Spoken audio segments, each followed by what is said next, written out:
Hey everybody, it's Tabletop Tango here with Carl and Eric. Great to see everybody again. If you like what you see, like and subscribe. Love to see it. Not looking to be famous, but it'd be cool to see the numbers go up. So we're doing Yes. So we're doing something today, starting on, I don't know, we'll call them reviews, but Eric, tell everybody what we're going to be doing. Yeah, so we're going to start to do mainly Savage World, but we'll see later if it's other systems.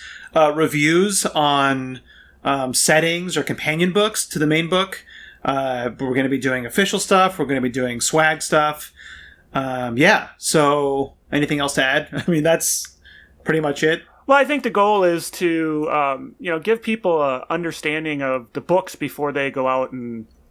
The setting books in Savage Worlds are becoming more and more expensive. They used to be $5, $10. Yeah. Now some of them are $25. So it'd be kind of cool to just go through some of the books as we come across them and kind of give our 2 cents worth. I think most of the stuff that we're picking up is stuff that we're interested in. So I definitely understand how hard it is, especially for if it's a swag product that, it's you're not going to always have the most polished product.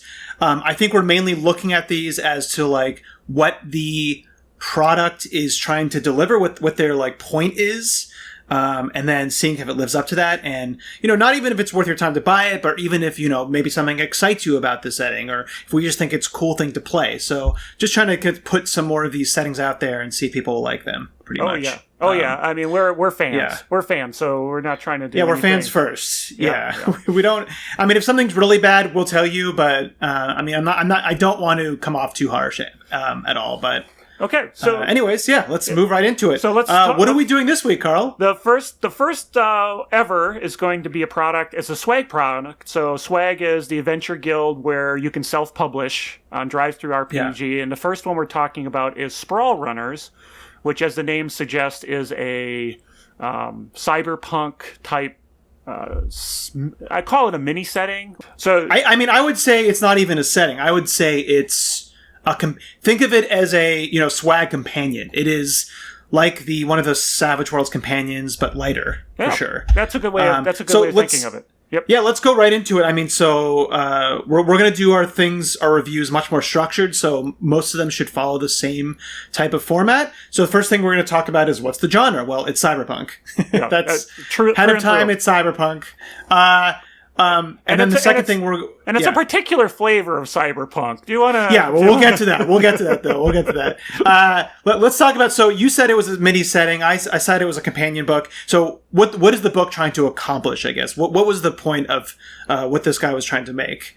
There is a little blurb about it in the beginning, but basically the person I forget the author's name now.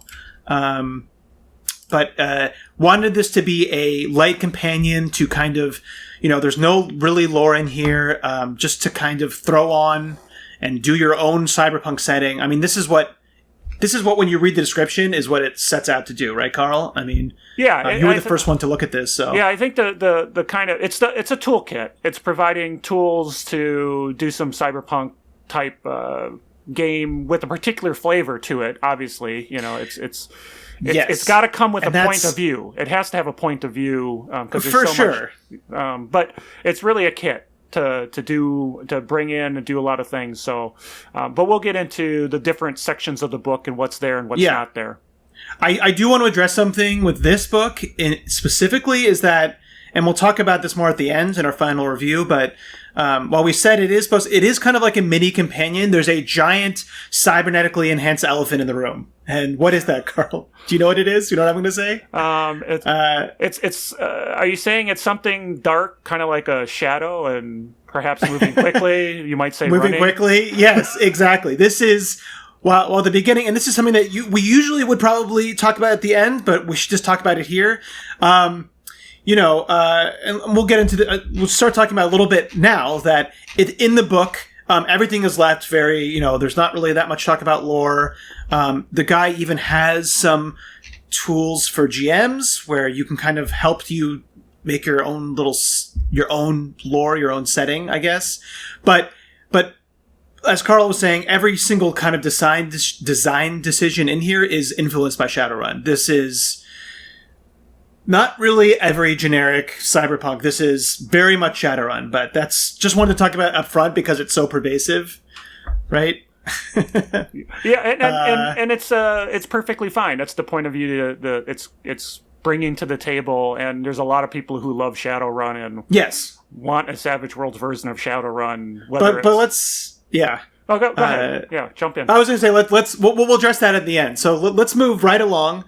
The first thing we're going to talk about in our reviews are the format and the layout, or the graphic design. So how did you find the kind of the general readability and the graphic design? I thought it was actually quite good, to be honest, for a swag product. You had some nice graphics. They weren't completely consistent in style. There was, a little bit different style here and there, but it was really well polished, I think. And the text and it was very readable. Whatever font they were using, I didn't have any trouble reading it. I read all of this stuff, obviously, Strive Through RPG on a monitor, so I can't say what a print book would look like, but it worked pretty well on a monitor, and I liked the way the index, or not the index, but the table of contents and how things are laid out are pretty good. My opinion. What do you think? Yeah, I think the readability is really good. Whatever text the font they used is really good. It's very clean. All of the little graphic design touches definitely kind of evoke cyberpunk pretty generically. So this part of the format is great. So I totally agree with you. The general graphic design and readability is very good. The next thing we'll talk about is the general organization and navigation of the document. When I say navigation, I mean, the table of contents, and also if you're in a PDF, which most people will use, is kind of the bookmarks, which I think are absolutely important. This one, while the readability was good, I think this one is a meh for me. There is, generally it is pretty well organized, but there isn't as many bookmarks as I would have liked. There certainly is parts where, things that should be, like stuff that's about the magic system should be talked about in the magic chapter and not kind of hidden in the beginning in the welcome area, like where it talks about the no PowerPoints rule. I found that kind of, there was a lot of stuff like that where I thought, even if you reference something, you should still have the thing that you're referencing in the main chapter. Does that make sense? Which I found was a little bit all over the place in here. So the organization for me was a little so-so. How is it for you? I thought overall it was pretty good, but again, there were spots where there was almost an assumption you knew about something that was coming later in the book, and that was, and sometimes I just assume it's me missing stuff, but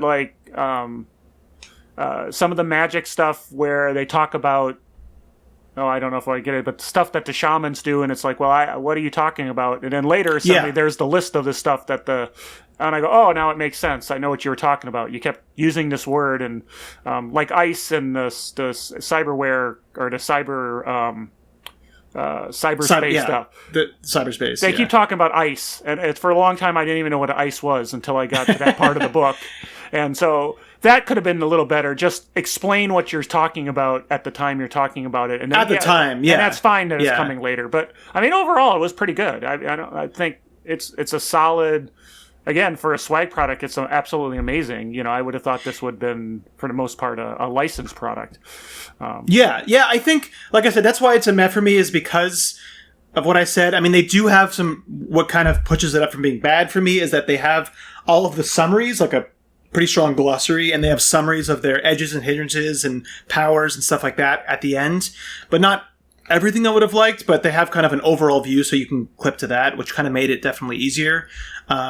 But yeah, the lack of bookmarks and the table of contents is pretty sparse too. It makes it very hard to try to get to certain parts, and it's kind of all over the place. So that's why it's a meh. Let's move on to the final topic of format and layout is art. And I think you were talking about it a little bit before. Yeah. Art for me is not great, but in a swag product, that's fine. As you said, there's not a lot of art in this, and it's pretty inconsistent as far as the look. There isn't an overall design, but it's a swag product. So to me, it's not a big deal, and it's supposed to be kind of a generic setting anyways. So, which, I mean, it's not, but that's what I have a swag thing I'm working on that has no art in it, so I can't complain too much. You can't complain. I mean, for how much was it again? Can you remind me? Do you remember how much it was? Was it $10, $15? $5 or $10. It was under 10. Yeah, 10 or below. Yeah. So to me, this is, while the art isn't great and it's inconsistent, this is really not a mark against it in a product like this. It just, for what it is, it's not. If this was an official book or a more expensive thing, then it would be, but it's not. Cool. Yeah. So anything else to add on about the art, or? Nope, I think we hit it. So we want to talk a little bit about setting lore. There's no setting lore here. I mean, that's fine. I mean, it's put out to be a generic companion. Going back to, again, there is a little section where it kind of talks about making your own setting, and it gives you multiple options for if you want. Even if you want magic is still left optional in this. But like, here are 4 different reasons why you might have magic, or here's 4 different reasons that there's different races, and then it gives some stuff like. It has a character roller where a character can kind of roll d6s for 4 things and kind of give them a general framework. So there's not really any lore in here, but there is definitely flavor sprinkled throughout, right? Absolutely. But again, we're judging this based on what the design was set out to do, and what the design is said it's supposed to do is be a generic thing. So it definitely is not a big deal that there's no lore. Right. So no lore. It's fine. Yeah, we're okay with it. But again. Yeah, we're okay, but again, it's Shadowrun, so you don't need lore. It's Shadowrun, so okay. It's out there, and that is again, we'll talk about that at the end. So, anything else to add for this, or no, we can just absolutely. probably move right on, right? No, like you said, no lore. So let's talk about some of the features. So now we talked about it being kind of a toolkit. So what are the tools in the toolkit? Where do you want to start with that? Cool, yeah. So when we talk about features, these are new things that it's bringing to the table, almost completely new things. Like, what is this really bringing? What's the meat? So we're not going to really talk too much about edges here, but this is about the new stuff. Let's talk about the big thing. And this is somebody that the author describes in the very beginning, is that he didn't want a loot fest, and how loot was only kind of a answer to a problem that doesn't really apply in Savage Worlds. Meaning because kind of the balance is based on advances. So he's done away with money altogether. There's no money in the game. You have something what's called logistic points, which you start with 10. And every single item, excluding cyberware, we'll talk about that next or later, is each item has a prescribed amount of logistic points. So a gun might have 1. And you can kind of switch them out when there's enough time. So there really is no money in the game. You get more logistic points when you advance in rank. Also, you can take a couple of edges, mainly the rich and the very rich edges give you more logistic points. So that was part of his design, was I want to get rid of this altogether and not have it be about loot, because this is more about like the characters. You wanted to put it more on the characters. So what do you think, Carl? What do you think about this system? Well, when we were talking about it, I thought it was okay. I mean, it's nice to get rid of the money, but then I think we were talking and it was like, oh yeah, this is cyberpunk though. What you go on runs and heists to make money so you can get bigger and badder things, right? Or at least that's one of the things that gets people excited about the genre. So logistic points seem to work better and like things where you're part of some kind of agency and you're requisitioning things or you're trying to pull things together. It maybe doesn't work as well from a generic cyberpunk type system. Yeah, I agree with you 100%. Like, for sure. I mean, my other main gripe with it was that and again, we'll talk about it at the end more, but that it moves everything into edges. I mean, at least with the logistic points, you're given them right away, but still that you have to take edges. Maybe that it kind of makes you more edge hungry than you would. But to your point, Carl, exactly. Even if you're fighting the good fight, part of Cyberpunk is like, well, we need to take a job to make money just to keep our crappy base running and have enough money to then do the job that we want to do as far as fighting the power. So that definitely takes away. He does give some suggestions about, what do you do with gear? Maybe giving temporary logistic points. I think there's some better ways. Maybe that's how you give extra bennies, or what's it called? What's that other conviction? Yeah, conviction, maybe giving conviction, things like that, giving stuff like, maybe a bigger base. So there is ways that you could go around it, but there's not really enough examples in the book. So I do think it is, like you said, Carl, a little bit of a disconnect between, well, Cyberpunk's not really about the gear, yeah, but part of it is about doing some jobs to get money than to do the things that you want to do. So there's kind of a disconnect there. Anything else to add about logistic points? No, I think that's good. But then you've got the other points which come into it. So the implant points, and I was looking through the book trying to find it again because I kind of lost my place. Well, so again, so there's versus maybe some others. We're talking about Savage World, so we'll just talk about Interface Zero or the science fiction book. How Savage World has handled cybernetics, where you buy them. Right. Because you're not buying them anymore. There's no strain at all. And the way to get cybernetics is, you have to spend an edge, to get, when you get an edge, you get 2 implant points. And that's at novice. And then you can take one at seasoned, and then you can take one at, I think, heroic or something, or veteran, and then one at legendary. So I think the most that you can have in a character is maybe 6 or 8, something like that. So not a lot.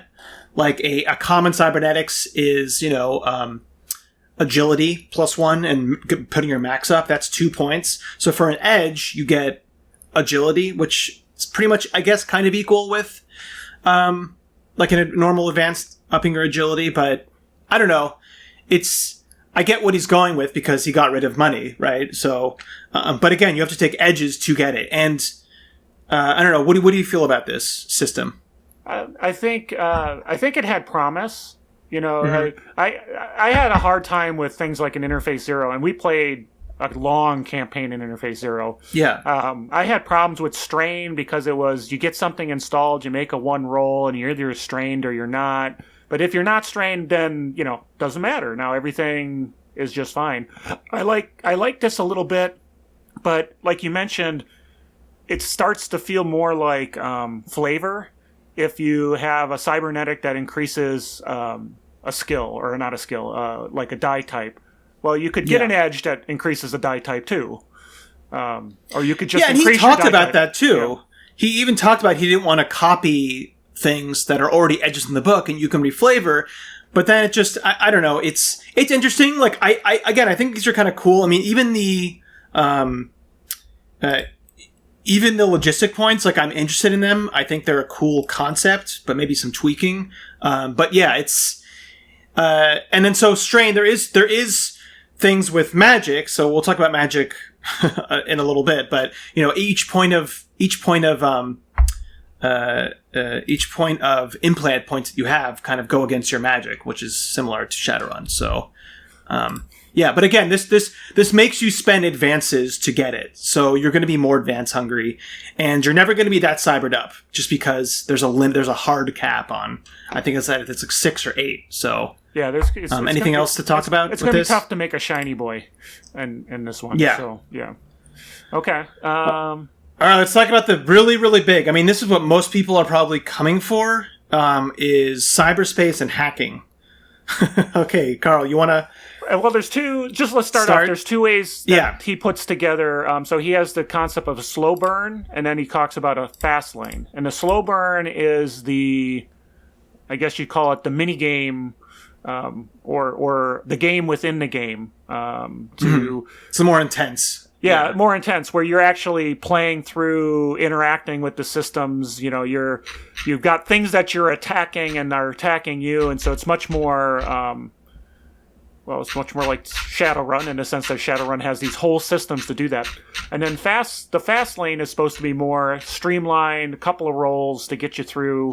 In this case, there's more than a couple of rolls, but what was interesting with the slow burn was it had its own action economy. Maybe that's not the right term, but it had this here's your list of actions that you can do in cyberspace, and then you have to have a utility, or you have to have a deck that has this utility installed to be able to do this action. You load up stuff into your deck. Yeah.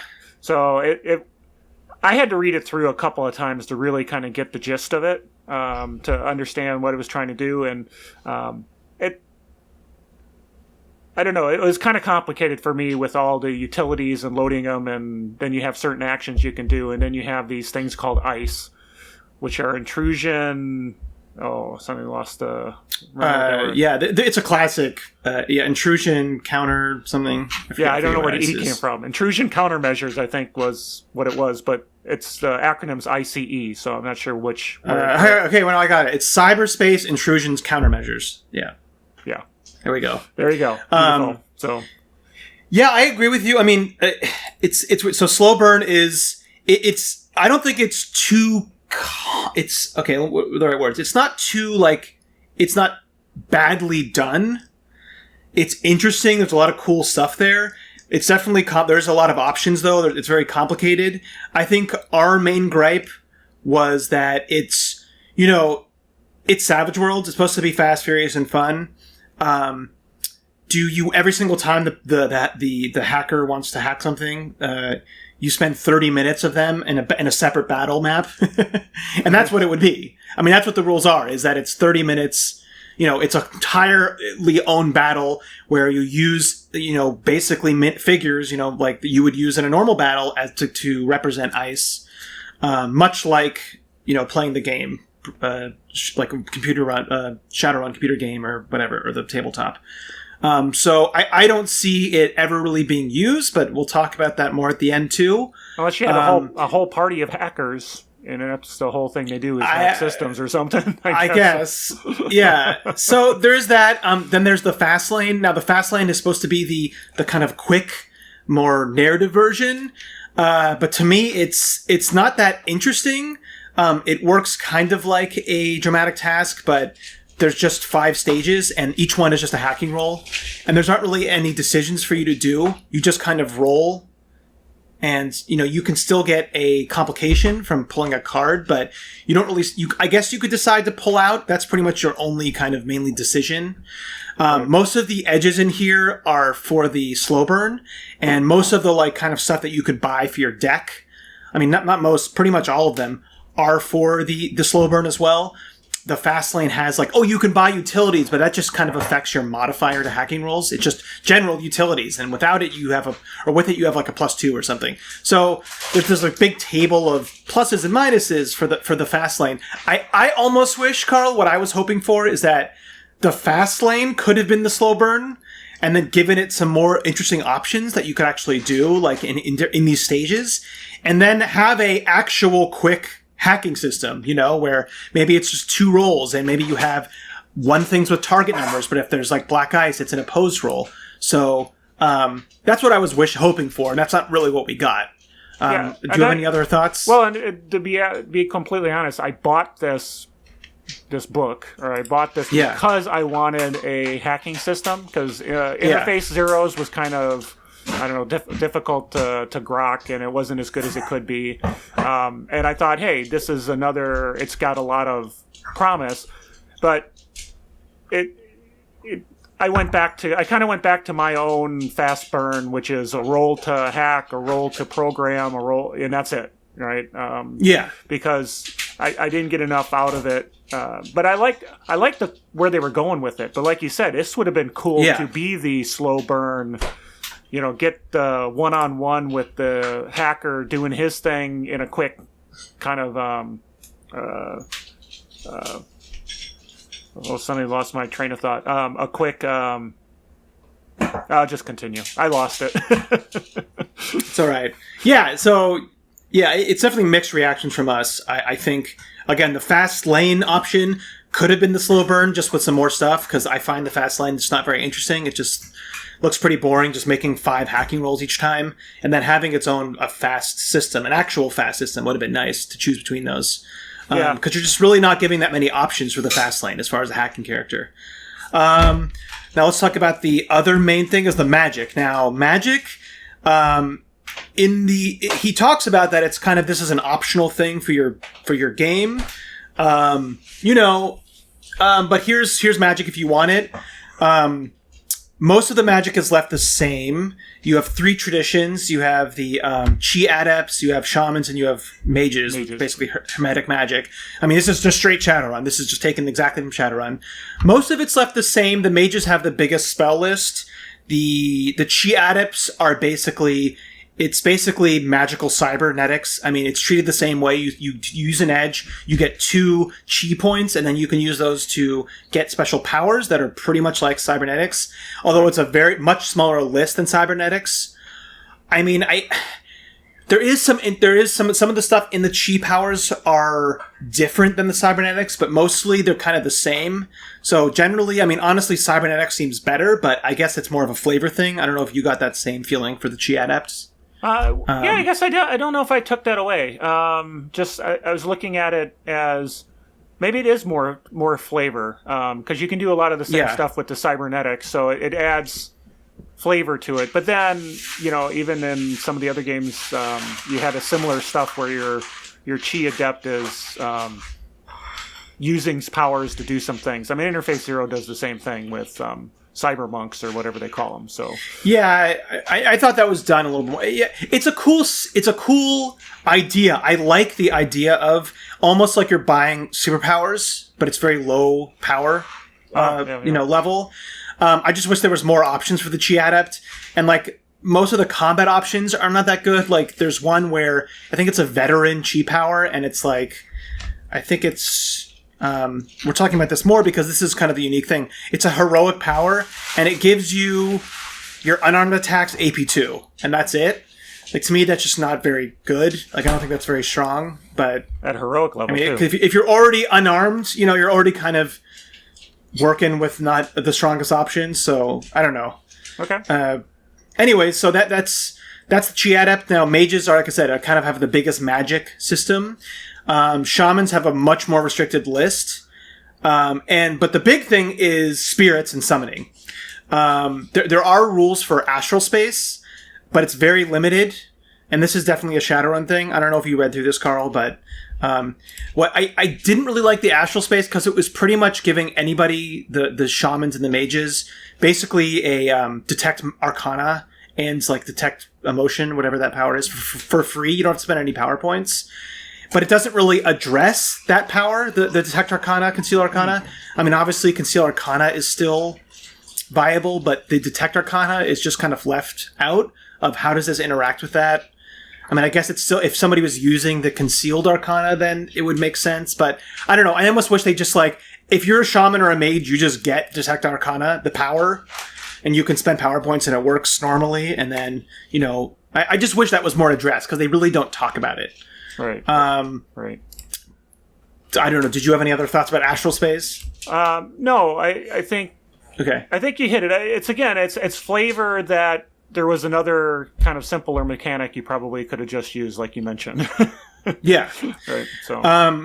So the big thing that this gives you is the summons. Basically, the mage and the shamans. Now, this is used with the summon ally power, so you have to take the summon ally power. But it gives you complete. It gives you 12 different summons for each of the traditions, and huge stat plots for each one. The mages have like elementals that do pretty much of each element, and they get stronger each level. So it's pretty much the 4 elements of each summon, starting at seasoned, starting at seasons, because novice level, both the mages and the shamans share the same, like, this kind of generic little helper that's not really used in combat. And then, so for the mages, it gets better each rank. The shamans have a much more interesting spirits. They have, like, different themes for each one, and each of those spirits have their own magic. They can actually cast magic. So the shamans have a smaller spell list, but each of the spirits they can summon have their own spells. So it's huge. I mean, when I first looked at this, I was like, this is cool, but it's also a nightmare as far as the virtual tabletop of trying to get everything in. And, right? And then, like, each spirit that you can possibly summon has their own powers that you'd have to have access to. So that's kind of where the shaman's strength is. I don't know. That's what it's mostly giving you as far as this book. So what do you think about this whole spirit? Well, I thought the shamans were pretty cool, and because of what you're saying, yeah, they add a uniqueness, because mages can summon and they got elementals, but the the ability to kind of summon something that also has power points that can work with you. I think it's pretty cool. I think it gives an interesting flavor. It's very similar to a little bit, maybe you may disagree, but like the superpowers where you can have one of the powers, I forget the name of it, you can have an ally who can also have power points.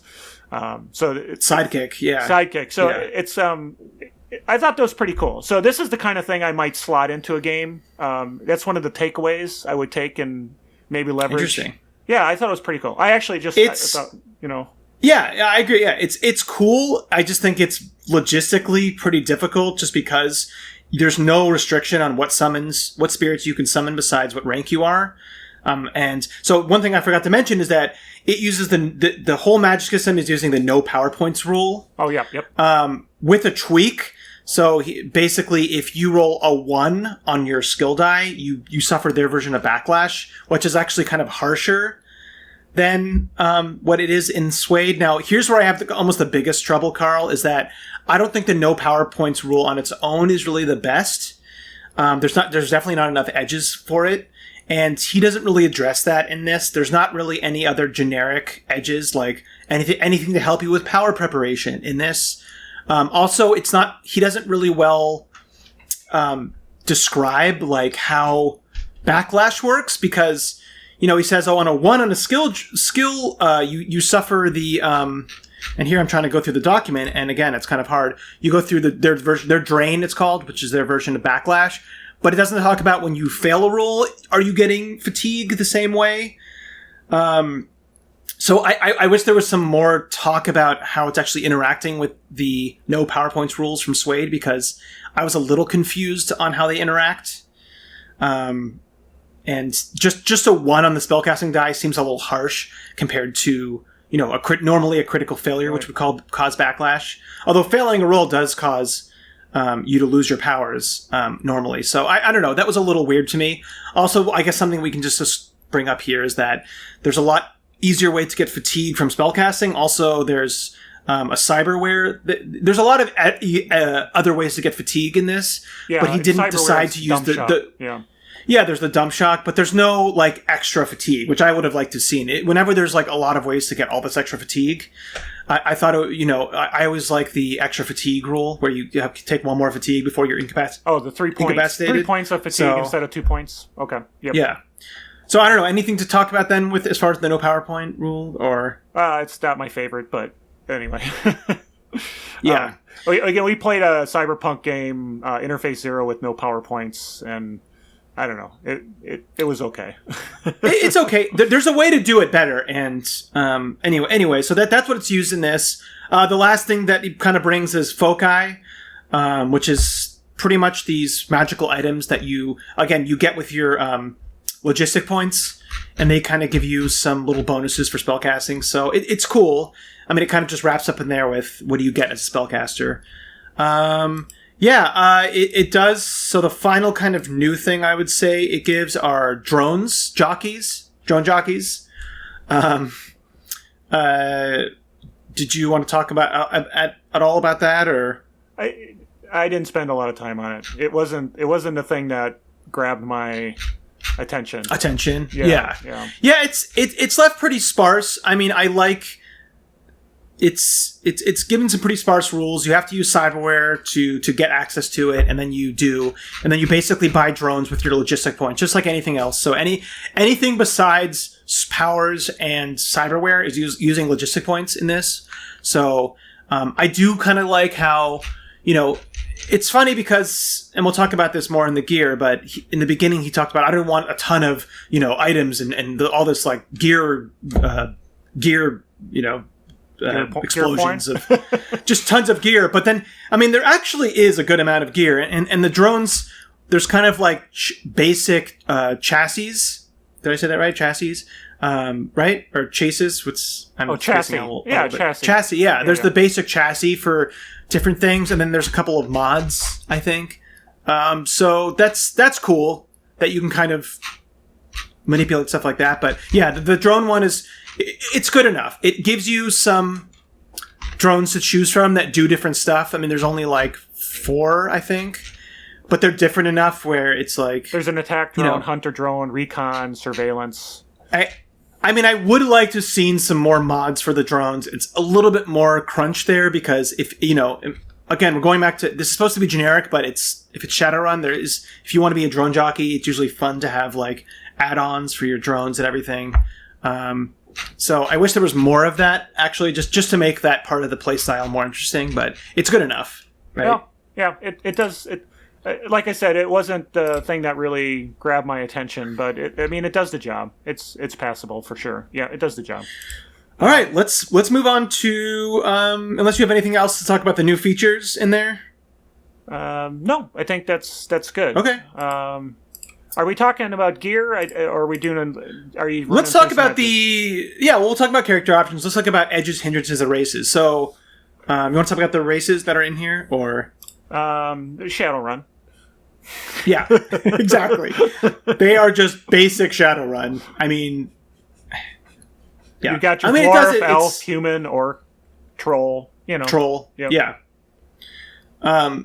Yeah, that's it. I mean, there's nothing new added here. It just gives you some, and it's Shadowrun. Moving on to the edges. We don't have a ton of stuff here. Most of the edges are to kind of address the new settings. The new mechanics like logistic points. There's they changed how rich works, and again, most of the edges, the cyberspace edges, have to do with the slow burn. I think there's like there's like 5. Yeah, and then there's one fast lane. So that's it's there's enough. cyberspace edges, there's cyberware edges. So there's things that align with the different kind of subsystems that they have, and I was looking through them, and there's a decent number to add flavor to what you're trying to do. I don't know if we need to dig into them much more than that, but I would say that I wish there was more stuff here, really. And again, I know it's swag, but I really wish there was some more combat edges. I mean, instead of just directly, dealing with the stuff that was added in like the new features, like the magic and the other stuff, I wish there was some more combat edges added in here just to give it more cyberpunk flavors. Just some more social ones or leadership ones. I wish there was just a couple more sprinkled in here because I just don't think it's enough. Beyond like, here are the ones for the new powers. And even those, like, I wish there was some more ones that kind of mess with the no power points rule. Like I said, there's nothing to really... I don't think there was anything in here to do with power preparation. Most of the cool power edges in here have to do with, the spirits. There's some cool spirit ones, again, dealing with having a permanent spirit companion or having more than one spirit. And there's some cool chi adept ones where this is, I guess, where you kind of get the stuff out of the chi adept. There's a couple of interesting ones in here. But there's not much other stuff here, especially not ones that deal with the no PowerPoint rule enough. What about hindrances? Did you look through the hindrances? There's a few that got added, but I don't know if I'm just kind of scrolling back through them, and there's some that are modified. There's computer illiterate. There's not a lot here, but I don't expect in a book to throw a lot of hindrances in because Savage Worlds, the hindrances that already exist are pretty full featured. There's a lot of hindrances. Oh yeah, and you can use the hindrances for things. If you want to do something weird, you have quirk, you have things like that you can kind of modify for that. But there's a couple of interesting ones. Like flashbacks. You have flashbacks from your military days. Erratic cyberware. There's some interesting stuff there. Yeah, I think this is good. I mean, as you said, it adds a good amount, and you don't need a ton. It adds enough where there's some really leaning into the cyberpunk and Shadowrun. Let's be specific. So yeah, I think it's good. Like you said, there's not really a need to usually add too many hindrances. Yep. Cool beans. Cool. Let's move on to the gear. So again, now the gear, all the gear is all used with logistic points. Right. And you're able to kind of switch out between missions as long as you have enough time. You can trade your logistic points. So there's really no a cap on what you can have. I guess if it's like a heavy machine gun and you're not in a place where you have access to like maybe a dealer, the GM would kind of say, no, that's not, you're not going to be able to get that. But I mean, mostly the cap is on your logistic points, right? I mean, you only have 10 starting out. So like getting that heavy machine gun, I think it's like 8 logistic points or something, whatever. So a lot, right? Right. So you wouldn't probably take it. It's funny because like going back to, I think it did a good job on the gear. There's not too much here, but there's enough where I like all the stuff in here. It kind of covers all the bases. There's a lot of stuff for like you kind of pick your base, and then you can add on mods that also cost logistic points. So I actually think they did a very good job with this. Like maybe there could have been some more stuff here, but I think there's enough here where it covers all the bases. What did you think, Carl? Oh, no, I think I'm not a big, having a gear catalog.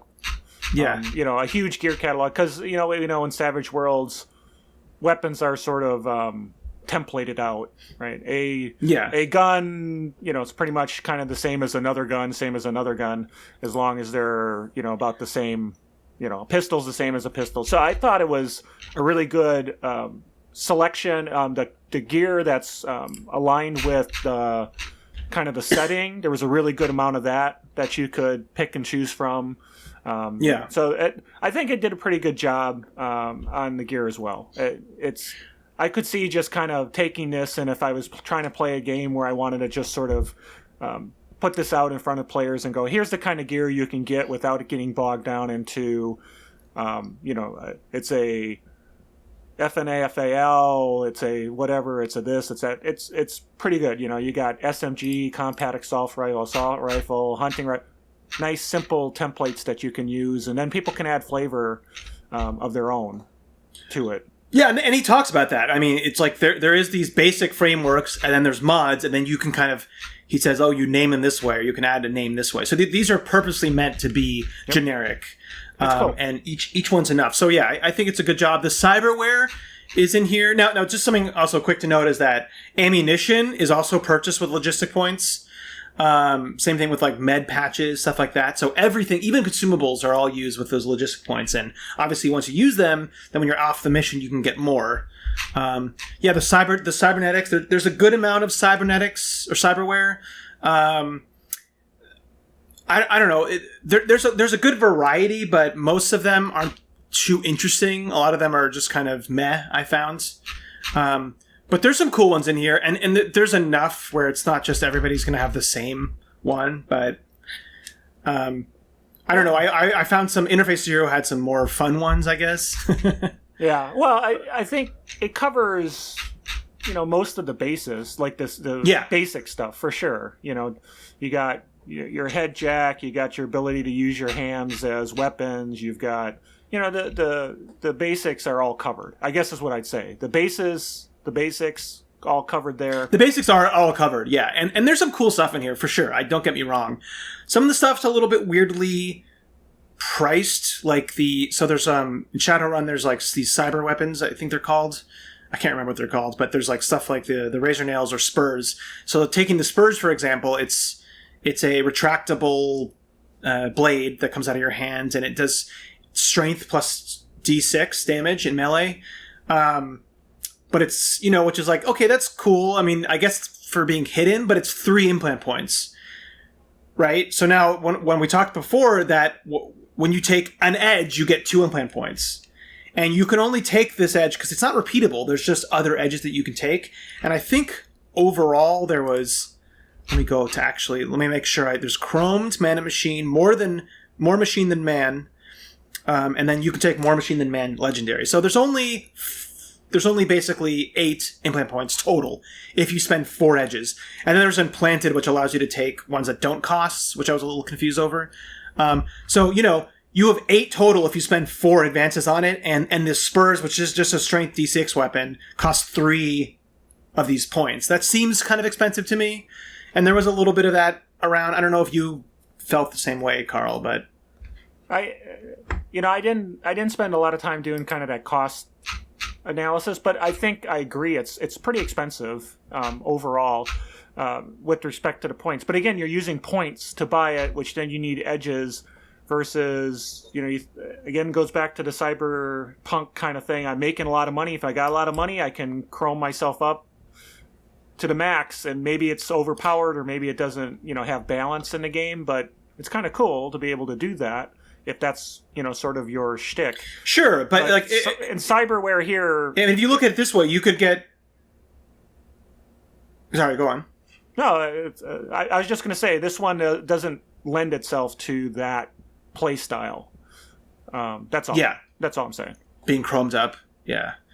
Yeah, and just to go back to the Spurs one, I mean, you look at that, that's like 2 edges to be able to get that. I mean, you'll have 1 extra point, but, you could get martial artists and the other one above that, or the brawler one and that one, and have the same fist damage, a d6 plus strength, but also have like +2 toughness or +2 to hit, so as far as the cost one, it's a little, there's a lot of stuff like that where it's not quite balanced in that way as much as perfect balance is an illusion, but I wish it was a little bit more balanced as far as some of the costs for not just the cyberware, but also some of the gear too. I was looking through and this seems too expensive for what this is worth, and yada yada yada. So balance is an there's illusion. Definitely not. Well, perfect balance is going to be an illusion in most of these games. Nothing can really come close, and in Savage Worlds, it's not supposed to be perfectly balanced, right? But I mean, when you look at something like that, that's kind of more glaring to me. Cool. Anything else to add about the gear? Nope. All right. Let's talk about our final subject, which we talk about the GM tools and bestiary. So GM tools, Carl. What do we got in here for GMs? Not a lot. A little bit of a section in the beginning that says, here's how you can flavor your game, but there's not a lot of, again, it's a swag product, so there's not a lot of GM advice, and there's not a adventure creator, there's not a randomized table for creating gang names. It's like things that, like an Interface Zero, which is like 300 pages or whatever, it's a huge book, has tables after tables to help the GM kind of add flavor in. It's not there, and that's fine. I wouldn't expect it, to be quite honest. Okay, cool. Yeah, I agree with you. There's really nothing here. I mean, it's a little bit of stuff about how to flavor your game, but that's pretty much it. Let's move right on to the bestiary. There is none. There is no bestiary. There's no NPC blocks. And now, again, I know this is a swag product, but, it's not... Okay, Savage Worlds, it's pretty easy for GMs to make creatures. That's one of the strengths of Savage Worlds. Yep. I still was definitely hoping for at least some NPC blocks in here. I mean, just because, taking stuff just out of Suede is left very sparsely, because they're kind of hoping that when you use a setting or a companion book, those have some of those creatures in that. So, you can't just take stuff normally out of Suede, because there's other stuff added to this book. So you want mages, you want and you want cybered things. Yeah. And it just doesn't have that. And it's not like, there's 25 humongous stat blocks for summoned creatures, but not one like Street Samurai or Drone Rigger or whatever. Like this was kind of a disappointment for me. I wish there was at least, 5 or 6 different stat blocks. I don't know if you felt the same way for what you were hoping to get out of this, but that's, yeah. Well, I think, I wouldn't say bestiary, but definitely a foes compendium of kind of the typical people you'd run into the Sprawl. Yeah. Like you said, Street Samurai, or, especially since you've got Cyberware and you've got a whole bunch of other stuff, and nothing I hate worse than going through and having to go and I'm going to create a character and pick edges, and then I'm going to have to pick what I'm going to do as far as their stuff. It'd be nice to just have some characters or some stat blocks already said, oh, here is, a chromed up villain, and then they're going to have this and they're going to have that. And done. I'm done. I tweak it. If I need to tweak it, I tweak it. But creating from scratch goes against my ability to be a fast GM as far as prep goes, and I need to prep fast, and so I like to steal stuff from other books and tweak them. I don't have anything to steal here, I guess, so that's what I'm complaining about. Yeah, and honestly, like, it's almost maybe because of this, but like because there's 25, and when I say giant stat blocks, I mean these summons are very, very. They have a ton of abilities. I mean, it's crazy how many abilities each of these summons have and how different they are. So I mean, just because that's there, I'm like, well, why isn't there, Street Samurai? Like that should have been just an easy thing to add in for somebody who knows this so well and can add in the stuff like Cyberpunk. So this was definitely a disappointment for me. Okay. That there wasn't just just a couple of foes. It's just something, a nugget to take from. So, okay, so going to the final kind of... Well, I think that's... Yeah. Well, I was going to ask you then, so that's the book as kind of a entity as a whole. So my question to you then is, so what was your favorite part of the book? What did you like? I mean, there's a lot to like, to be honest, but what did you like the most? Yeah. I mean, I like a lot of the stuff. I'm just unsure how it will work. I mean, I like, it's the summon ally thing is very interesting to me, and the different spirits. I don't know how well balanced it is. The logistic points are very interesting. I do think that the gear is done well, mostly. So there's definitely bits and pieces, but it's really bits and pieces. It's like things from each thing. There's not really one standout thing here to me. Yeah, I don't know. What about you? Well, if I had to pick something as a unit, I think shamans are something that I could do something with, and maybe they're not perfect, but at least you it's could something easily see. I could do some. Cool. I could see doing, and then equipment's cool too. I'll give that a second shout out. And then your least favorite. I would think the least favorite is, probably the cyber. I just wish there was more from the cyberspace. Was maybe shifted around a bit. I mean, I don't know. Again, it's mixed. There's kind of just a lot of little things sprinkled throughout here. The lack of some NPCs is probably one of the biggest things I didn't like about it. And the cyber system definitely could have been shifted around. But I think I'm on the same page. The lack of kind of a fiend's folio there at the end is kind of the worst from my perspective, just because I'm lazy, So I would have liked to seen that. That's. So anyway, so are we ready for the final rating? The final rating? Yeah, let's do a final rating now. Something to just describe. You want to explain the rubric? You want to explain the rubric? Yeah, we have our own little. So we rate everything now. We kind of use a simple 3 rating system of buy, try, or pass by. Buy is going to be something that is completely delivers on its promise of design, or mostly delivers on it. There's really little to no tweaking about it, and you should definitely support it if you're interested in the genre or what it's purporting to do. Mm-hmm. Try is, there's definitely good things in there, but it fails in some way. Either it doesn't really deliver on the promise, or it needs a lot of tweaking. Maybe it's something that you should kind of test out first before you buy or jump into a campaign. And pass by is, we just think that there's just too many problems with it, and it just doesn't really do what it set out to do at all. And it would just need too much work, and it's not really worth, putting any effort or energy in. So Carl, on that note, what do you give this?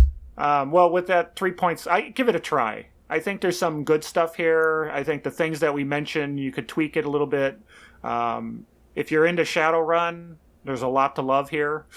So if that's kind of where you want to go with it, you definitely want to try out whether this all kind of works for you.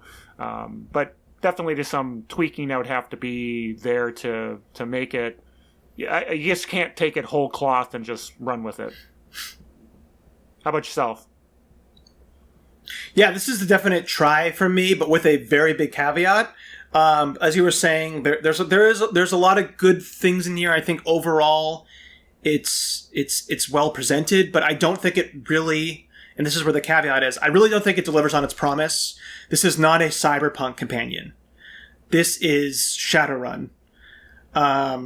So it really doesn't live up to its promise of, this is something to kind of bring to life, cyberpunk. And then when he has these things at the beginning that are like, oh, how is different races, how is this your world? Or what happened with the collapse? Here's some options. I mean, every single design decision based on this is informed by Shadowrun. So this is really not generic cyberpunk at all. This is not a cyberpunk companion. If you were hoping for that, this is not, you should not, you could still play a generic cyberpunk game, but it's not really made for that. So that's why it's a try. But I still think there's a lot of cool stuff in here. My caveat is that if you want to play Shadowrun, now when I say Shadowrun in Savage Worlds, I don't mean Savage Shadowrun. I mean, do you want to play Shadowrun? Like, the feeling of not just the lore and the setting, and not just some of the feeling, but it's still Savage Worlds. Do you want to use the Savage Worlds mechanics, but really play Shadowrun? I mean, if that's what you and your group, if you guys love Shadowrun, and you guys love the cyberspace where, you go into, there's somebody's actually going into it and spending 20 minutes battling, and you guys love all the spirits, then this might be a buy for you. Like, if you just don't really like the Shadowrun mechanics, you like Savage Worlds, but you want a more kind of slower experience, and you want to do Shadowrun like Shadowrun is, then this would be a buy. If you want kind of Shadowrun the setting, but done very much Savage Worlds, I don't think this quite lives up to that promise. Does that make sense? Kind of those two different things, Carl? I think the nuance I'm catching where you come from. So basically, if you've lost all your D6s and all you have is normal D4s, D8, then you definitely want to, and you want to play Shadowrun. This is definitely going to help you do that. So. But there's a lot of I just want to say I think it's an amazing thing. It's much better than I've ever done. And from a swag product, it's really quite So try it out. I mean, it's cheap. Why not try it out? Look at it. It's not expensive. It's not like you're spending $30 on a hardcover book and finding out there's nothing there for you. It's cool. Yeah, I definitely think it'd be fun to play, but again, don't come into this expecting the cyberpunk companion. This is, even though all the lore is left light purposefully. Again, everything is just designed by through the eyes of Shadowrun. So, on that note, it just doesn't deliver on what I thought it was going to be. But as a swag product, he did a very good job. I mean, there's a lot of stuff to love in here. But you do have to kind of tweak stuff. Like, if I was going to play this, I'd probably tweak the cyber system, and I'd have to come up with NPCs and, getting some of the summons in and some of the Noah PowerPoints. I probably have to address a little bit of that. So, and also one of the tweaks I would probably do is I would give people extra edges either at the beginning. I'd almost wish there was kind of some frameworks going in where you get some extra skill points, and he does give them more skill points, but even some more based on there's no class, but just because you're going to be much more edge hungry in this than you would normally, because all of the, getting more items, getting cyberware, getting all that stuff, you just need more edges to do it. So right. I'd almost give some more edges at the beginning, or maybe at every rank or something like that. Okay. Just to make it feel like you were getting your characters more done. Does that make sense? Yep. Okay. Well, cool. This was the first one, so I don't know if we went long, went short. Don't know. We'll work on the structure here. But no, we're good. I mean, we want to do these about an hour each, so yeah, I think we were under an hour, so I think we did good. Awesome. All right. Well, hey, again, if you like it, or if you want to see more of these kind of in-depth look at books before you go ahead and buy them. Hey, let's keep it going and give us a like and a subscribe, and we'll continue to do them. What did you think and of if the there's book? any settings that you really, if you've played it and you disagree with us, be sure to tell us. It'd be interesting to hear everybody's thoughts. If there's a book that you want us to check out, throw it up there. Maybe we'll look at it. The next ones that we're doing, we have. Do you remember the names of these? Monster Hunter. We're doing Club? the Monster Hunters Club. That's probably the next one we're doing. We're doing the it's the kaiju. It's a kaiju setting. one. Yeah. I don't know the name. It's a kaiju one. Yeah, I can't remember the name off the top of my head. All right. Well, again, thank you, everybody. This is Tabletop Tango. I'm Carl and Eric. And thanks everybody for watching, and we'll catch you in the next video. Thanks much. Bye. It's a savage world. Strangers a weird war. It's a savage world. Classics to explore. It's a savage world.